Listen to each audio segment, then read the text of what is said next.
Welcome back. Time for the Capitol Report, and welcoming in Pat McGuigan of CapitolBeatOK.com. And Pat, last week we talked about the RNC. Now we'll talk about the DNC. And let's start off with Michelle Obama's speech. She tied the Obamas, their personal stories, to the lives of millions of voters, trying to draw a contrast between them and the Romneys. What was the effect of her speech, do you think, on the American voter?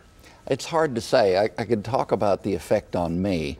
What I was struck by in just the broad theme, before we get to particulars, was the effort to convey that I'm a regular guy, I've had your kind of experience, you know, it's like a worker on the assembly line, and then on the flip side, you're running against a guy who's a leader in the church community and a man who spent most of his career in business. You've got a guy who's got that kind of a record versus a guy who has about a decade in public service and is much younger.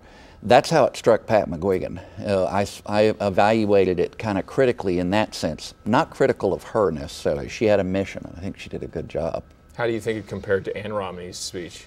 I think Mrs. Obama was classy, perhaps consciously so, but she is classy. She came across well in the speech.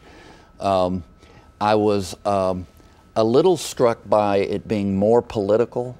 It was a more political speech, certainly more policy-oriented. In that sense, maybe she's more like Hillary Clinton than like, say, Nancy Reagan. Right. And Ann Romney's speech, you know, was a different kind of speech, and I gave high words of praise to it last week. I think Mrs. Obama's discussion of her relationship with her daughters was, you know, endearing despite political differences, and I put value in that and respect the kind of relationship they appear to have.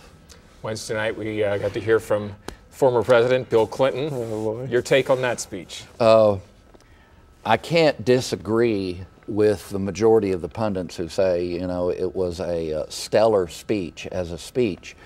What was intriguing to me, again, is to step back and try to look at the overall thrust of it. On the one hand, he was a big advocate and is a big advocate of cooperation.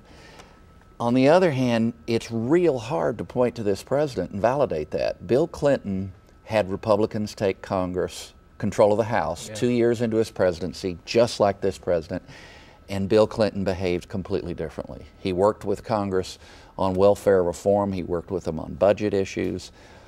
He backed off on what we remember now as Hillary Care, which was before Obamacare. We remember those things, and it made him relevant, and not only relevant, but very effective. It was like he was triangulating all over again, setting Congress and the Republicans and the Democrats in Congress against what Obama's trying to achieve, except the only problem is the evidence. The actual policy information in front of you paints a different picture than what President Clinton pictured. It's a lot like his book, Back to Work, which is a fine book, and I commend it to people's attention, but I was critical of the speech for the same reasons I'm critical of his book.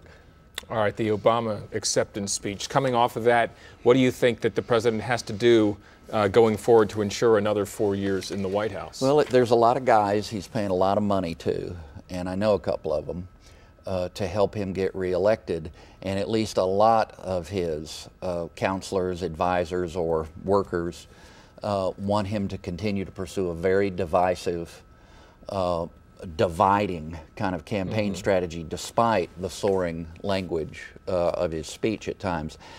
Pat McGuigan would say the better way of wisdom, if he wants to have an effective second term, if he pulls it off, is to start trying to follow the cooperative threads in President Clinton's speech. I don't know if he'll do that.